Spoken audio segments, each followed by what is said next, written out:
Magandang araw po sa inyong lahat ulit. Ngayong araw ng mga puso, no? Kamusta po kayo ngayong mga oras na ito? Nakaramdam na po ba kayo ng lungkot dahil naiisip niya kayo? Huwag niyo pong entertainin na wash it off, no? Hayaan mo po siya yung malungkot. Hindi mo po deserve malungkot sa araw na ito, no? Ngayon po ay bibigyan ko po kayo ulit ng mensahe, update sa ating Valentine's Day. Ano po kaya ang makikita natin ngayon sa mga oras na to ulit sa Valentine's Day, no? Yeah. Sa araw ng mga puso, kamusta ang partner, ang person nyo, no? Yan. Kamusta po kayong lahat ngayon? Ako, wag po kayong malulungkot, kaya binabantay ko po kayo, no? Wag po kayong malulungkot.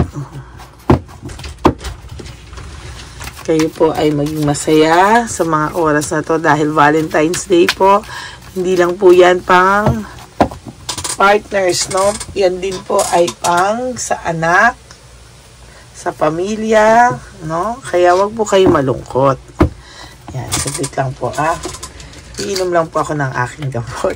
Kailangan ko lang po uminom para tayo ay maging maayos. Yan.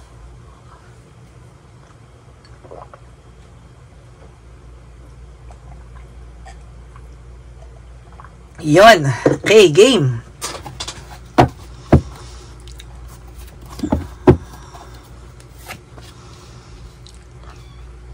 For those of you na nagkaroon na ng freedom, you're free, you have self-acceptance, no? Huwag na po kayo matakot sa fear of change. Natatakot kayo na bakit parang feeling mo okay ka na. Ngayon kinakabahan ka na, no? Kinakabahan ka, hindi mo alam anong nangyayari. Bakit? No? You want to leave everything behind, no? Dahil nasasakta ka na, ayaw mo na po ng ganitong pakiramdam. Talagang ginawa mo ang lahat ng hard work para bumangon, ano? Tapos ka na po sa stress and burnout. Siya na po ang stress and burnout sa mga oras na to.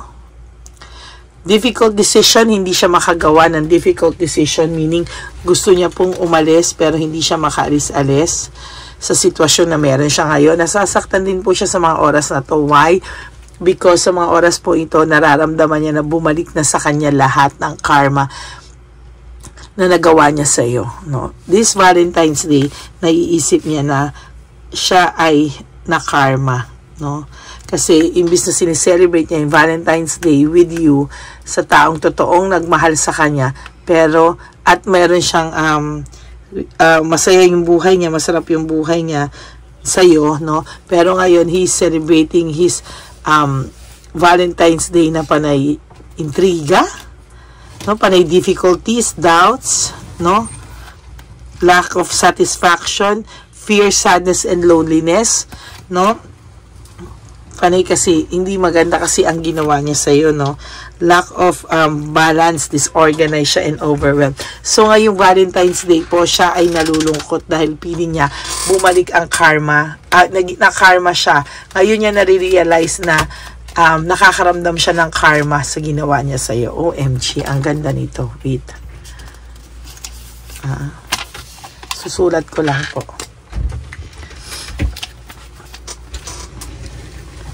Ngayong Valentine's Day. Ay, mali. Pangit. Saglit po, nagkamali ako. May iba pong pumapasok sa isip ko.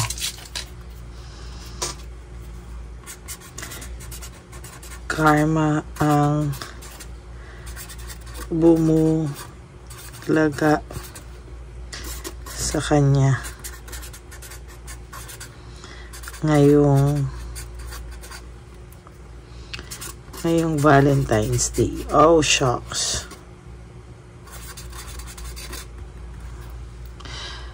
So, karma po, no, ang bumulaga sa kanya ngayong Valentine's Day. OMG, no? Yan po ang naiisip niya ngayon, na nakakarma siya ngayong Valentine's Day. Ayan, no? Fatigue and exhausted, no? Ngayon niya naiisip lahat ng nagawa niya sa'yo. Ngayon nagsisinkin sa kanya. Ngayon naiisip niya yung mga yan. Kanina naiisip niya happy memory. So ngayon naiisip niya, oh my God, no? Nasa tamang tao na ako. Nasa ano na ako. Pero anong nangyari? Anong ginawa ko? Karma ko to. No? So ngayon naiisip niya lahat ng ginawa niya na siya ang gumawa niyan sa sarili niya, no? Na kung nasan man siya sa mga oras na to, siya po ang gumawa niyan sa sarili niya, no? Greedy kasi siya, oh. Nasa kanya na lahat, hindi pa siya nakontento, no? Ngayon, yung samahan niya sa bago niyang relasyon is very, very unstable, no? There's confusion, no? In reverse, lovers in reverse. Oh.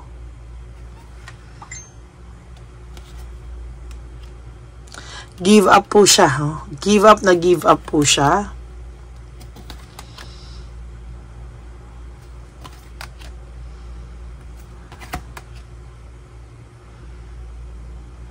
May coldness po akong nararamdaman, no?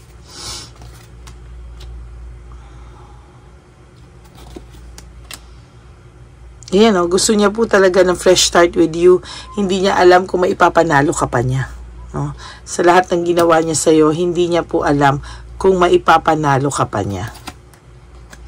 No direction, very unpredictable po. No?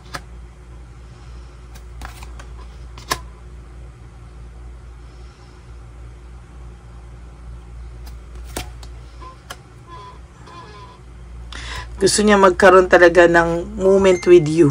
Oh. Disconnected po kayo sa isa't isa talaga ngayon. Meaning wala kayong contact at all. No? Wala kayong contact at all, but for some of you may minimal, no? Pero malamig, no? Confused siya sa mga oras na to. Naiisip niya, bakit ako nalulungkot? Bakit ako nakakaramdam ng ganito? No? Bakit, no?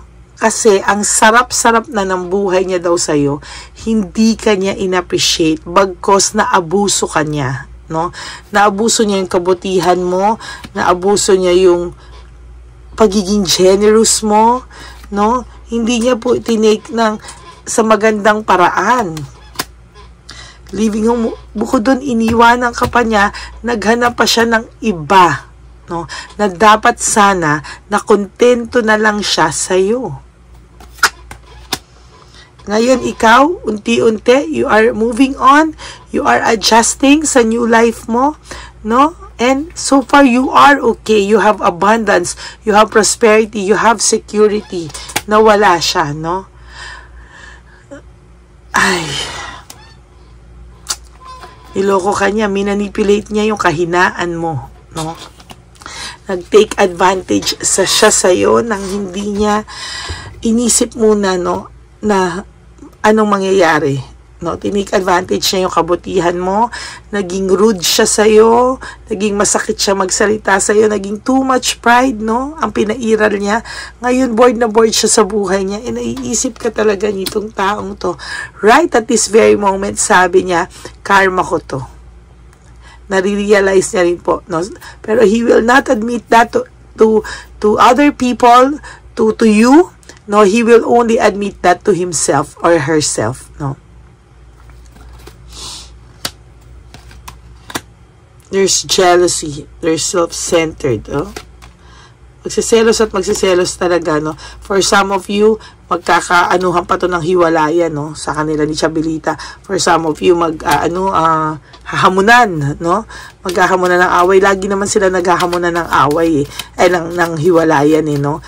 Pero they stick to each other because parang feeling nila, wala na, no? Wala ka na, no? Lagi sila nagka-clash of interest. Ayan, no? Temperance. Clashing of, nagka-clash yung interest nila sa isa't isa. Oh my God.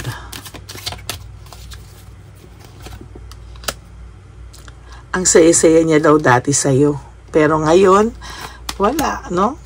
Overwhelmed siya sa lahat ng bagay. Yung self-confidence niya kasi to the highest level na akala niya, kapatid, whatever happens, nandiyan ka lang, no?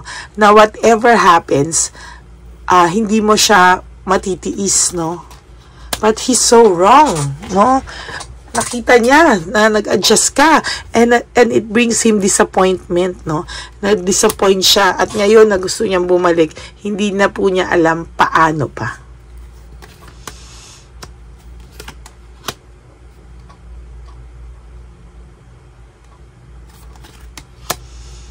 There's distraction, no? May distraction. Nakakaramdam siya ng matinding pinagdadaanan sa mga oras na to, kapatid. No? Lack of resources, wala rin to ngayon. Ha?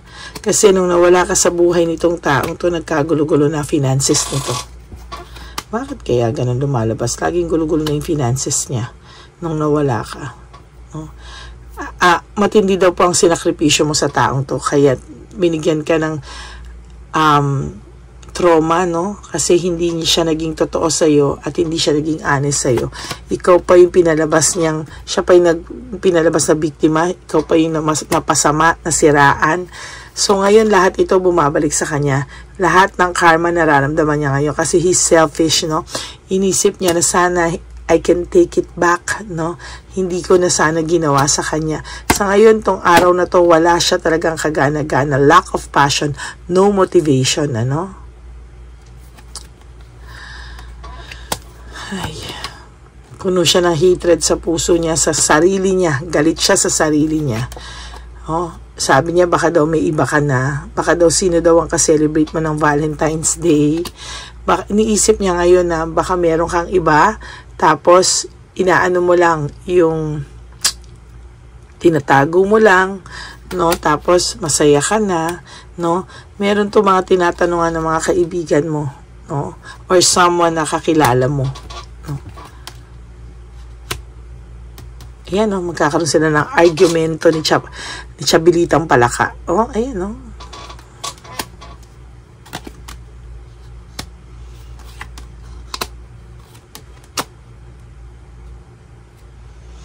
False success, oh. Dati satisfied siya, sa'yo.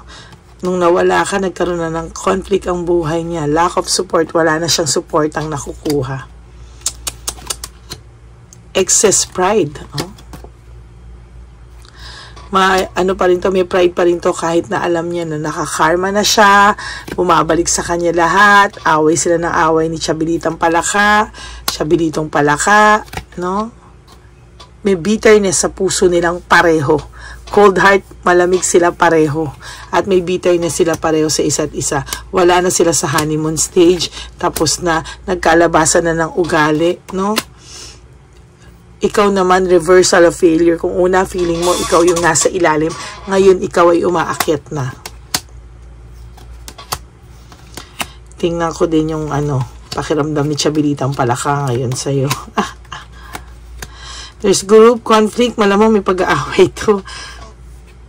And he wants really to reach out. Maybe hindi ka man yan malapitan. He or she will talk to you sa isip niya. And be ready, mararamdaman mo ito, no? Because you two are connected, ano? You two are soulmates, you two are connected, kaya patay tayo dyan. Mararamdaman at mararamdaman mo. So that's it, no? For your karma, ang bumalagta sa kanya ngayong Valentine's Day, no? Ayan, ito po, no? Karma ang bumulagta sa kanya ngayong Valentine's Day, no? Yan. So, for those of you po who wants to have a private reading with me, you can message me at Lady Lee Elena. That's L-A-D-Y-L-Y. Elena, E-L-E-Y-N-A. Yan. Ang aking pong profile pic ay may pangalan. Picture doon na may pangalan. Parang green na flowery. Ganyan. Yan. So, yan, no? So, thank you po, no, for everything, sa lahat po, sa pakikinig niyo po. At sana po, nakakatulong ako sa inyo, nakakapagbigay ako ng paggaan sa loob nyo at ng katotohanan. You know, I don't like sugarcoating readings, no? Hindi po ako nag-sugarcoat ng mga babasahin. I am always honest with my subscribers.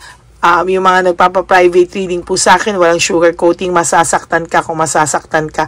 Sasabihin ko po sa'yo kung ano po ang totoong nababasa ko sa baraha.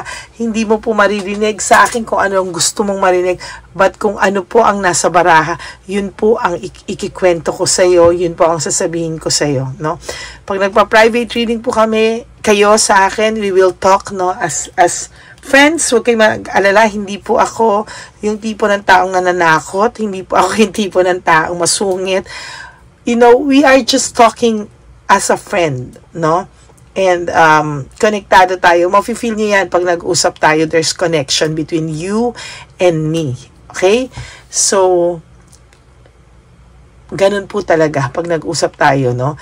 Minsan po, bitin ng 1 oras, pero talaga ang isang tao po ay maximum of 1 hour, no? Yun, kung gusto nyo, minsan magpa-reserve kayo ng 2 hours, kung gusto nyo, pero 1 hour is enough naman po. Enough na po yun, no? Kaya na kung sobrang nagkadaldalan tayo sa sitwasyon nyo, yun, medyo mabibitin tayo, magpapa-reschedule pa kayo ulit na iba pang araw. Okay, so, yan lang po, no? Thank you very much po, and please, huwag kayo malungkot sa araw na to. I will give you an update later, dahil Valentine's Day ngayon, dadamihan natin ang tingin natin, ano? Para sa inyo, no? Basta abang-abang lang po kayo. Hit the bell button para alam nyo po kung meron na pong bagong labas agad. Bantayan nyo po, no? Doon po sa subscribe, no? Nakalagay, di ba? May nag-subscribe kayo sa akin. May bell po doon. Pindutin nyo po yun para lagi kayong updated kapag meron na po tayong bagong videos na nilalabas. Okay? So, ayan lang po. Maraming salamat po. And today is a beautiful day. It's Heart's Day. Kaya wag po kayong malungkot. Again, sabi ko nga po sa video ko kanina, this is not about love sa partners lang or relationship. This is about all kinds of relationship. Family, your loved ones, yung anak mo, yung sarili mo. Most important po, yung sa pagmamahal mo sa sarili mo. Because kailangan nilang i-value ka, how you treat yourself, how you show them what's your worth and your value, no? Kailangan nyo po yung ramdamin, no? So, yan po, no? That's our topic for today. Karma ang bumulagta sa kanya ngayong Valentine's Day. Okay? So, I'll see you again later. Yan. I love you all, my Lady Elena family, subscribers, and friends. Mahal na mahal ko po kayo. Bye! Thank you so much. Have a wonderful day ahead of you. Bye!